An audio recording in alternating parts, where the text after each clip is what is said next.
Hi, everyone, and thanks for joining us again on D2C Breakdowns. And today I'm very excited to have Ashley Knox here with us.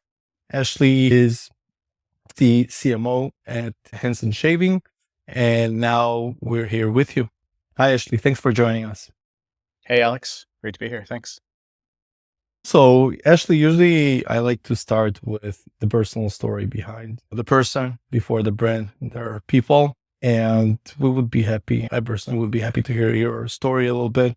How did you get into e-commerce? What is your relation to e-commerce? Usually, was it accidentally, on purpose? Anything around your story there? And we can start there. Yeah, sure. So I would definitely say by accident, although probably happy accident, because I think in hindsight, it's uses a lot of my skill sets. Um, but just really quick, like my background, actually, I started at working at larger companies like Microsoft and BlackBerry. We're based in Waterloo, Ontario, which is where BlackBerry was based. So I worked there for a few years. So I had that big corporate, but also like big brand exposure early on in my working career. And then from there, I actually started working at more startups. One of the major ones was an ad tech startup, actually. So I got to know the digital marketing and advertising and ad tech space, which is a cousin, I'd say, to e-commerce, because a lot of the sort of machine around it is similar. The understanding, the approach, you're still focused on getting eyeballs and impressions and conversions. Just in this case, you're selling a product versus something else, ad space. And then after that, sort of started with our now CEO at Henson, Daniel. We did it like a consulting little boutique firm for publishers in the ad tech space. That started to morph into e-com. And then that's what put us in a position so that when we were presented with the opportunity to sell a razor, we felt like we could. But just for me to understand, so you started at BlackBerry and Microsoft what did you do there? Like marketing side, engineering side? What did you do there at the beginning of your career? Yeah, sales and marketing, like mostly marketing or field marketing, retail marketing, things like that. So less online. There wasn't really any online so much then. The online team at BlackBerry was basically just the website, which wasn't trying to sell anything. It was a marketing tool. It was a big one, BlackBerry. Yeah, no, I had one. A lot. If you're old enough, you probably did. Yeah. One of my first phones. Yeah. Yeah. Okay. They were great. Yeah. But people love the keyboard. It was a crash course. The keyboard, I think, was the magical thing about it, right? People came for the keyboard. Originally, it was just wireless communication at all, because it was the first one to do that. And then, keyboard productivity, but then everything else shifted and they got caught a little bit flat-footed. But it was a great crash course for me because when it grew so fast, it became global. And so you got thrusted a lot of responsibility that maybe you wouldn't have gotten at a smaller company that was leading programs in India, Australia, and South America, which wouldn't be normal. But also as a crash course on the importance of brand and marketing, because we were in a dominant position originally. And then Apple and Google, two very big companies, entered the market, and all the machinations of that. I look at it as just like getting 20 years experience in 7, right? It was wonderful. You've been there when this happened? So like when Apple started? I was there 2007 to 2014. So. Oh, wow. So that's exactly the years. For sure. The rise and fall. Yeah. And you've been there also to close the doors, or? Not quite. Left a little before that, but it was, if anyone remembers BlackBerry 10, I was there for that launch, but then shortly after that. Wow. That's a part of history now. It's a big one. Okay. And then basically from these large corporates, enterprises, you decide to do consulting for EdTech, as far as I understand. And you joined I worked Daniel. at an actual, that's right. That's where we met. We worked at an ad tech startup first, and then went to the consulting. And then as we were working with publishers, some different types of publishers started to merge, and some of them had e-commerce as maybe a part of their business. So we started to learn on the fly that. And then actually in our office down the hall, this is a bit of a crazy story, but basically during when COVID was first hitting in early 2020, down the hallway was a company that made respirators. And they came over to our office and they're like, oh my gosh, this is when it was like Hong Kong was the early days when it was only in Asia and stuff. And they said, man, we're blowing up right now. We're like, let us see your site. And they showed us, and they weren't experts on that. They were manufacturers of a product, mostly B2B. And long story short, we helped them get their online going just as the sounds inconsiderate to say, but the spike in demand as a result of the pandemic, right? For a company like that happened so quickly. And we helped them through all of that and ended up working with them for the bulk of the 2020, which was another crash course on everything because that was 5 years experience in 1 year. Yeah. Because of how intense everything was. But then during that same period, Daniel, our CEO, my business partner, his brothers they own an aerospace machine shop here locally. They make satellite parts, aerospace components for aerospace projects, right? Like for Mars rover, International Space Station. They'll make very hard to make machined parts.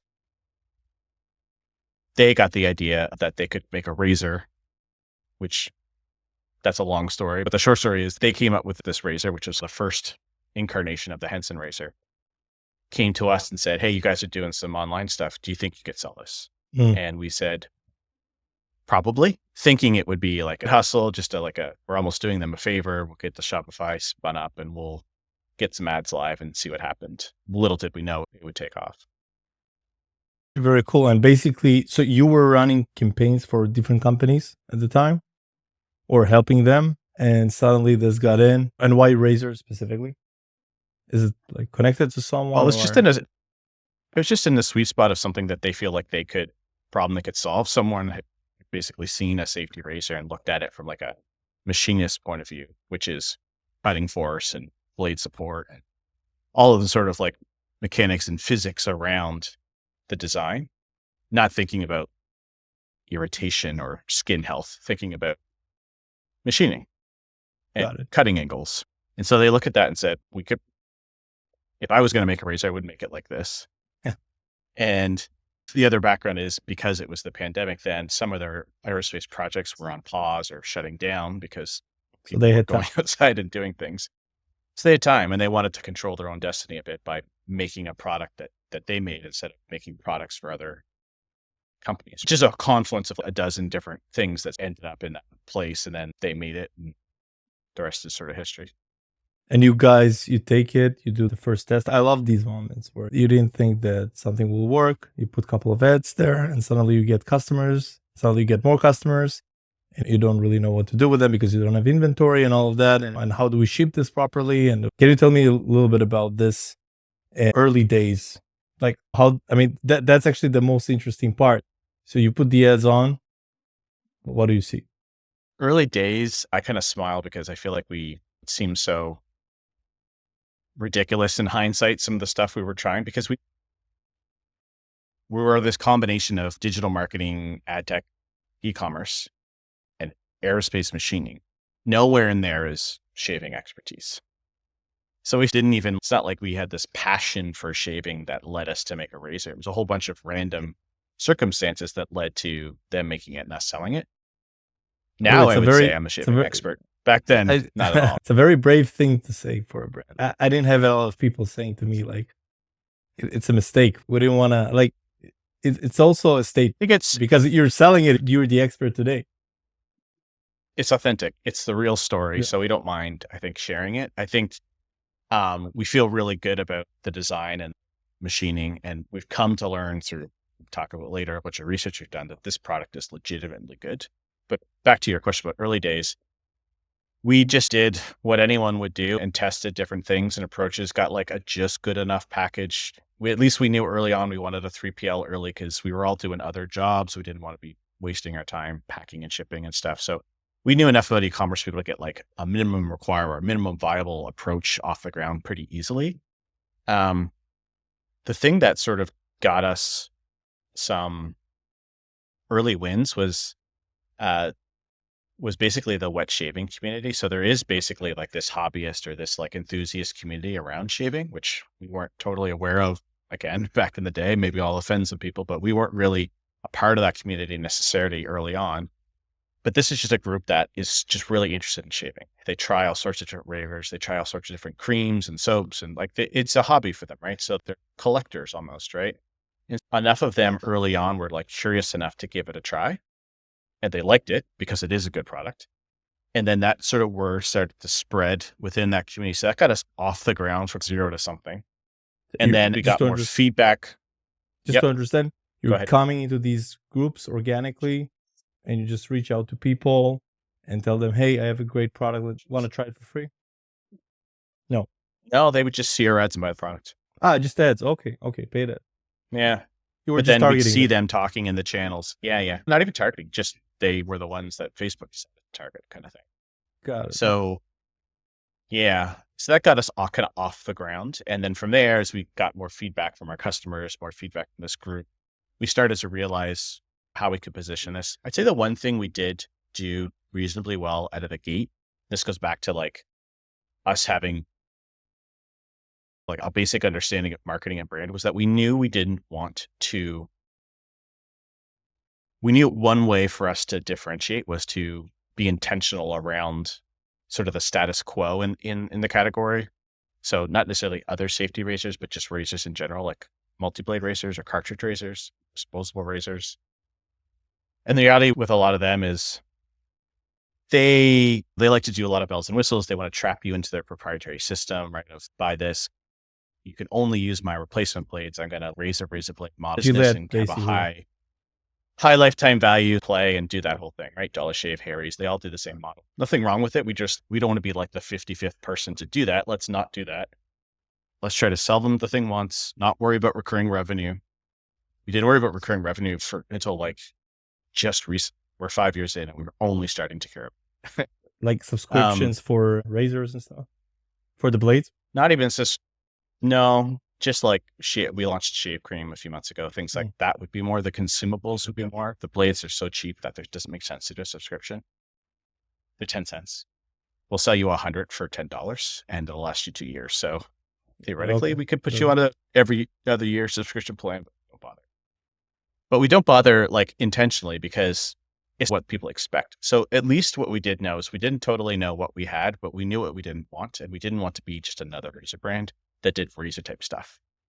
And I think that has served us well. So what did you do? I'm trying to understand. If you didn't split it into parts, how do you sell it? Like you sell it as a one thing, get your 100 blades, get the razor, everything, and you don't need to hear from us anymore for 2 years? From us. Yeah, maybe ever. So we sell you this, which means a couple of things, right? It means we're not going to bother them. We don't really email our customers very often. We don't have that many other things we're trying to sell you. We're fine with you using the razor forever. We offer a lifetime warranty, all those things. But we also knew, like, from an operator perspective, we said, well, if that's the approach, that means we have to make money when we sell you that one thing because we can't count on selling you anything else. Which is a very hard model. Early on, for sure. But we went for it and said, if we can be first transaction profitable, then we're onto something. And we got to that pretty quickly, actually. Interesting. Because it contradicts a little bit what you hear usually. Usually people, sometimes in leans and bedding, actually in mattresses, it's a problem. Because you sell a mattress, like how many times you buy a mattress, right, in your life? Like every 5 years, if I'm optimistic. And many brands that I talk to, usually they're trying to come up with this model of how do I get them back? How do I make sure that I can do the second sell, third sell? And you're saying something else. I want to be the best in the first sell. I want to give them an incredible experience that just by remembering me, they will talk to their friends and potentially get more people into my funnel. That's the strategy. Yeah, we took like a sort of, it almost feels ancient nowadays, but I would say traditional strategy of just trying to like offer really good value with the product and then hope that you get rewarded for it. So we've really made the brand about like product competence. The only reason we came out with shave cream isn't because we wanted to sell them another thing and have our AOV go up and get more. Those are nice outcomes. Don't get me wrong. We're running a business here. We're trying to make money. Those are good outcomes, but that's not why we did it. The reason we finally did it was because it's better.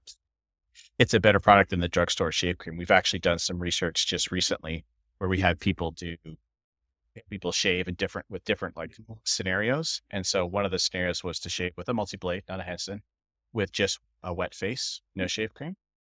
Then we had them come back the next week, shave with a drugstore. You could picture it like a foamy. We've all seen it, the white foam brands. Not going to say who they are, but drugstore shave gel, shave cream. And then we had them do the Henson shave cream. And the Henson shave cream, I'm sorry, what we're measuring is basically razor burn. I can get into the details later, but for now, just assume we have a high-tech way to measure razor burn. And we found that, yes, our shave cream is better. But what we also found is that the drugstore shave cream was worse for your skin than no shave cream. Interesting. So Because it's soft. there's just water will do the softening, but the sort of the bad components of the shave foam did more harm than good. All that to say is like, we felt like a good shave cream helps the shave. So our hero product, the Henson razor, we felt like a good shave thing. Get back to product competence. It made sense for us to launch a very good shave cream to help the overall shave experience. That's why we launched it. Now we're happy for more recurring revenue. We're happy for better carts. Like we're happy for those things. But I find, especially in e-commerce, but in just marketing overall, people make product decisions for e-commerce reasons instead of the other way around, do product decisions for customer value, and then hopefully enjoy the e-commerce metrics being better. Don't do something to get metrics, do something because you should, and then make sure you get the metrics you want. And that sounds like maybe a nuanced point, but that's I don't think things it's I see a lot. I think it's not a trivial point because sometimes there are trends, there are competitors, there are market needs or market current trend. And then you need to ask yourself. I actually had a very interesting conversation with a different brand from the apparel vertical. And I asked her the same question. What usually you do because they need to constantly change their collections. They constantly need to bring new inventory. And do you look at the market trends and what's going on out there and you adjust yourself to it? Or you have this one line, one faith, one strategy that you're going after as a brand? And she told me like the reality, which is it's a mixed reality.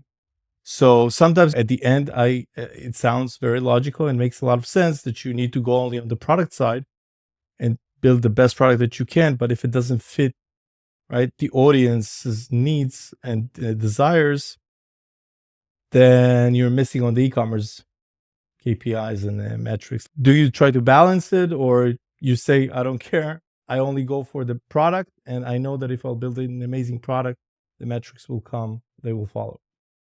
We assume the metrics will come, or put it this way, like if we launch a really good product, my job as the CMO is to make sure we get the metrics. Product delivery and monetization of product are two separate things that are obviously connected, but we should just make sure what's driving the ship. And I would say, make a sound product decision based off of a customer benefiting from that product. In our case, we're lucky, right? We have a razor that is fairly evergreen. We could probably sell this exact razor for another 10 years if we wanted to. Which I get is like versus apparel, that's harder to pull off. It's harder to pull off something that'll be in style for 10 years. So I'm not saying this is like the only way. There's 1,000 ways. We're choosing to build our business around a very good hero product, complement it with other products that make its job better. And then my job is to drive profit from those things. Yeah. Let's get a little bit into the one-time sell, because when you're selling, now you're doing the recurring thing, but if we go backwards a little bit, one of the problems that we know with having one-time orders from customers is that your ROI or ROAS, the return on ads, can be pretty low. It can be pretty challenging to optimize it because you know that you're getting a person in. You need to try and usually you know your AOV or the average order value, right, per customer. And you know that your margins are pretty much on the ads are pretty much, I don't know, 2x, 3x, 4x maybe, but that's pretty much it. If you only have one order, you don't have really a way to increase it and optimize it over time. And then once it basically it forces you to go and spend more money on ads, right? And which is not always a fun thing to do because also the bids go up every year, right? Because more competition gets in and cheaper offerings are there. How do you balance this, or at least how did you do it so far until you start with the recurring revenue? Yeah, I guess we probably got lucky enough that enough of our ads in the relatively early days performed well enough that we weren't on that hamster wheel. Again, we do have the luxury of selling the same product over and over, not over and over again to the same person, but we basically only advertise this. We've been advertising this razor for 5 years, right? Which gets a little stale sometimes. Trying to think of creative ways to talk about the same product over and over again, but that's our goal. We have ads that we run today that we've been running for 2 years that still have a ROAS. So I understand we're possibly like slightly fortunate in that reality that can exist for us. Like, especially on Meta, we have ads that when we have an ad that performs well, it'll perform well for seasons and seasons. TikTok is different. I used the analogy the other day with my team. Meta is almost like a cacti or some type of plant that doesn't need a lot of water or tending to flourish. TikTok is very thirsty. It needs a lot of water, a lot of sun. You have to feed it. So that's one of our focuses this year, is actually to try to do a better job at growing our TikTok revenue. Meta, at least for us, I'm not saying will be the case for everyone. For us, it's like you just give it your best stuff, and if it works forever. Now that's different from it works and you can scale it indefinitely. That's not true. It has a threshold, but for us, that threshold's enough that it drives in a good base of revenue for us that we can continue to try to grow our business across different areas. We're not like Meta's maybe 30, 40% of our business, but it's so consistent, reliable, which I know there's marketers out there that are hating me when I say this. For us, it's very consistent, which has been nice. So we haven't had to do a ton of investment on ad creation. We haven't had to do most of the ads that have worked for us are the ones we've made ourselves. So we've been lucky / fortunate / probably just lucky.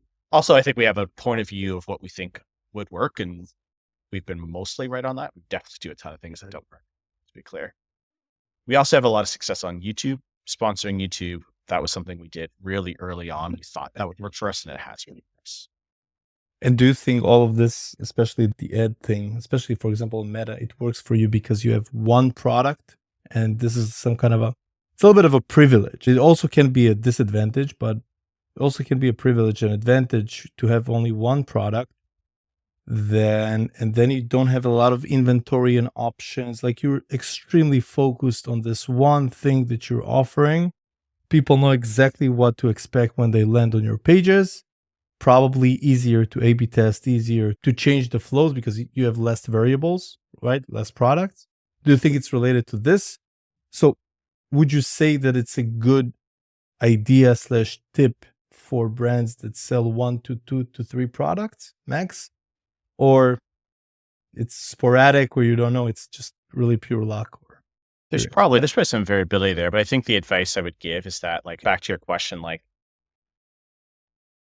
why didn't we like pursue more products from more AOV? Part of the answer is we got lucky and we didn't have to. Part of the answer is we didn't want to. It was kind of like, if you can't sell this one thing profitably, keep trying. Don't worry about growth until you solve that. I think scale is the, quote unquote, for anyone listening in audio, is the nemesis of a lot of brands, because you have this arbitrary pressure to scale. People say, how are you going to be able to scale your business only selling product? I'll worry about that later. Let's sell a lot of this product. There's a lot of people that could buy. Let's get really good at that. And then let's worry about augmenting it later. We get questions all the time. What's going to prevent other competitors from coming in? What are you talking about? There's 100 razor brands already. I already have a bazillion competitors. I'm not making something necessarily completely unique, but we're good at selling it and the product is good. Let's say it's better than what most people have at home, and we're at least average at marketing. That combination is enough for us to have a good business. And so I would probably advise people starting out, because most people are going to start with either a hero product or a small group, right? Just logistically or cash, be able to start with a small amount. Don't abandon the approach too soon, because once you get on if we can either make a subscription or create a bundle or add 5 products or blast them with emails to get the revenue later. Once you get on that hamster wheel, you can never get off. So really try to resist it as long as you can afford to, and get good at selling that 1 or 2 or 3 products profitably. Once you do that, you have a base for your business that you'll be very glad you did. And then you can start to pick where you want to invest in other tactics. But if you don't do that and add those tactics to get the foundational profit you're after, now you're in the hamster wheel, happy spinning. You're unable really to get out because you don't really have the resources anymore to perfect the base, and you're like average, you're mediocre on all the products. Our email, like as an example for us, and I'm not saying this is the blueprint for it, just saying for us, for our product suite and our product, email is like less than 5% of our revenue. You go talk to the average e-com operator. Yeah, it's not like that. It's not 5. Yeah. It's usually much higher, but they need it to be. Like, it's not, oh, that's all. It's part of the model. In many cases, it has to be, right? Because they need the LTV, they need the recurring revenue because their acquisition cost wasn't profitable. So because ours is, we don't need it, and we haven't had anything else to sell you. So let's just leave you alone. Let's not bother you. But again, that's not to say we won't start to email more as our product suite grows, but then email for us would actually be just purely additive. So we'll have already made money when we sold you the thing. If you end up buying anything else, wonderful. Now we've made more money, but it's not something we need to chase profit. Chasing profitability is like the hardest part of this. And that's why I'm like, get there as streamlined as you can with one ad channel and one product. Get to consistent profitability before you do almost anything else. Then worry about other channels. Then worry about others. Unless your product's like actually no good. Then you need to change. But assuming you have a viable product, then I would suggest just laser focus on getting to profitability with that, with whatever channel you think makes the most sense, and go from there. And now, as you look forward, actually, you already started doing this. You said that you started with the cream. What is the next step for you? Because it sounds like you perfected the baseline, the base product, 5 years selling, growing. And now you said cream, you said retention, recurring revenue. Like, what is the next step? Because you mentioned also bundling, and obviously many brands in the shaving. I'm a man, I have different shave tools and stuff like that. Usually I buy a bundle like every 2-3 years, right? A razor blade and something else, and shave and a cream, and maybe, I don't know, some kind of a kit that helps me do it easily. Do you think about kits? Because without naming the brands, many of your competitors, they're doing a lot of kits, right? They're selling them sometimes with subscriptions, sometimes without. How do you think about that? Like, how does that play with the cream and the fact that you're thinking about retention or maybe not retention, but recurring revenue right now? Yeah, this past holiday was the first time we'd explored a bundle because we did have the shave cream. So we felt like we had something to offer. So you could get a bundle that had a shave cream, a razor, blades. And that was definitely helped AOV, helped all the things you'd expect it to help for sure. I wouldn't say we have a high focus on kitting as much as we have on the product side, a focus on the more consumables, only because we think it's similar to the shave cream. We think there's a more value for us to add to customers, not to get nerdy on shaving here, but just so that, like, we've seen some research that says 4 to 5 men don't put on anything after they shave. So they don't add balm or a moisturizer or anything. So again, that would vary by demographic, but so if it's 80% of guys aren't putting any moisturizer on, that's a behavior change we'd like to try to chip away at. Not so that we can sell you moisturizer. Obviously we'll sell one and that would be nice. And maybe we sell that in a kit as we are actually going to do like a 3-step shave kit, which is just 3 consumables, no razor, a cleanser, shave cream, and a moisturizer after the fact. But that's because we've done some research that says it's better for your skin. So it's all back still to that like promise of, hey, because I think not to overgeneralize, but for 100 years, shaving has been hair removal. That's it. Like, I'm shaving because I want to remove hair on my face or some other body part. We're trying to say, hey, yes, noted, great, hair removal, check, and don't hurt your skin in the process. So we're going to really lean into that more because our product suite lets us. We're legitimately good at that results-wise. It's just going to take some education and some work. And We know that's not a short-term play, but we think that's something that just makes sense, right? Like it's just better for your skin for anyone who cares about that. And we know that enough people do. So that's where we're going to put probably more of our product suite focus is on giving people a range of products that would help achieve that. And when you're thinking about the range of products, you're thinking also maybe about razors for other body parts, or you want to be focused on the face specifically? Because today it's a big trend, right? You can also split into women, you can split into men, you can split it into intimate places, non-intimate places, electric, non-electric. It's just the varieties. Yeah. I hate to sound like a broken record, but our approach there would be like, we would do those if we had enough evidence that suggested our current product wasn't adequate. So like women, as an example, we could ask that question all the time. Hey, do you have a female razor? And our answer is there's no such thing. That's only marketing. Our razor works great for men and women, and it does. Any brand that's selling you a women's razor is selling you the same razor with pizzazz around packaging, right? It's marketing.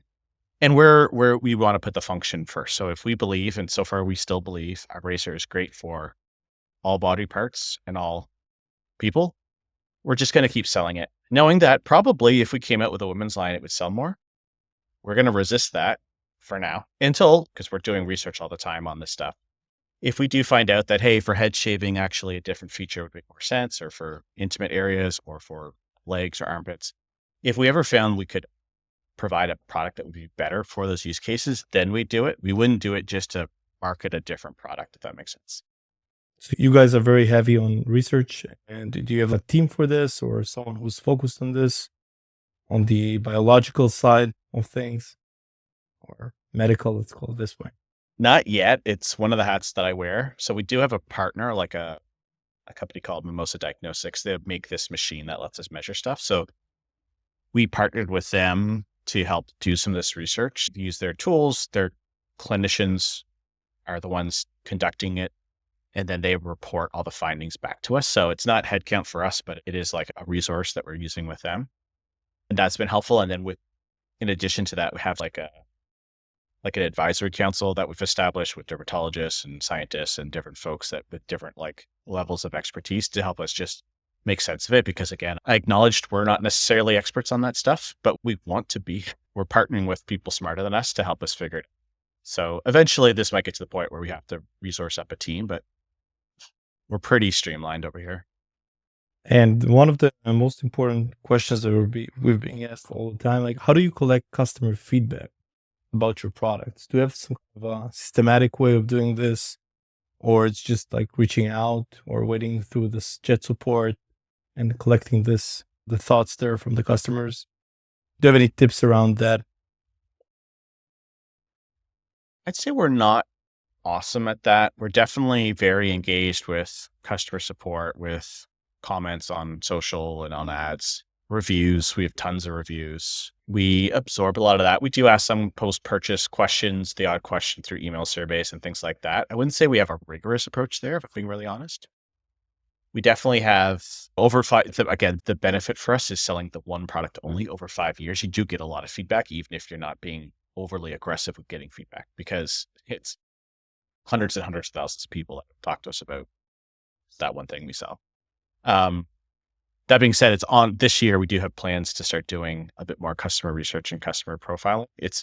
We always talk about the unfortunate reality for us is that anyone could shave. So theoretically, our TAM is huge, but in our category specifically, because the average person almost expects shaving to not be great, that they're not really in the market. Like people aren't actively looking on aggregate here, aren't actively looking for a solution. They've just, I don't want to say given up, but there's just like a general sort of apathy in the shaving category that everyone's the same, unquote. And I don't know. So that's both a liability and opportunity for us, right? Like we know if you gave 100 guys truth serum and said, do you like your razor? Probably not too many would say yes.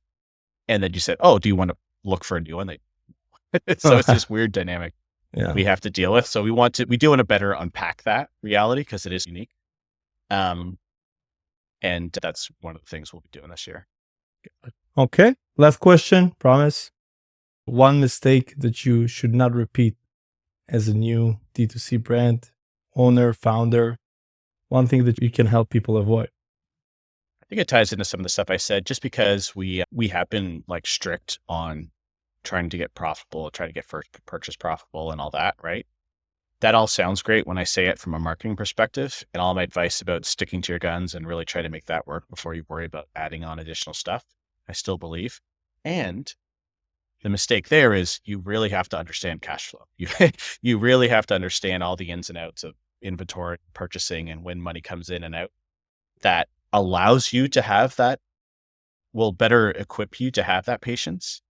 And I think we're really good at it now, but I'd say over the course of the first 3 or 4 years, probably many operators can relate, like getting a good grasp on all the various impacts to cash flow as soon as you can gives you then the confidence, the rigor, the whatever to do everything else I said. Everything else I said when you're not paying really super close attention to cash flow is a bad. Yeah. So luckily, because we didn't have fundraised, we bootstrapped, we don't really have any debt. So we've done this, we've grown off of profit. I'm not saying that's good or bad or what anyone should do. I'm just saying that's definitely good. But because we did That's definitely good. because we did that means you better have a grasp on cash flow. And I wouldn't say I had any like major mistakes there, but stubbed our toe a few times for sure. So you say cash flow is king still, especially if you're a real business. Not a hot take, I know, but it is just so. It's an important reminder, because nowadays, sometimes you just look at the many brands, but not only brands, they look at other metrics that are not always reflect the reality in an accurate way. It's a good feeling metrics. But okay, Ashley, thanks a lot for joining us and being here. I think I learned a lot, definitely, about the one product strategy. It's exciting. I think it's exciting to see people that start bootstrap and grow, and especially people with a lot of experience that are coming from other industries. And I enjoyed. Thank you. Awesome. Thanks for your time. See you, Alex. All right. Thank you, guys. And we'll see you on the next episode of D2C Breakdowns. Bye.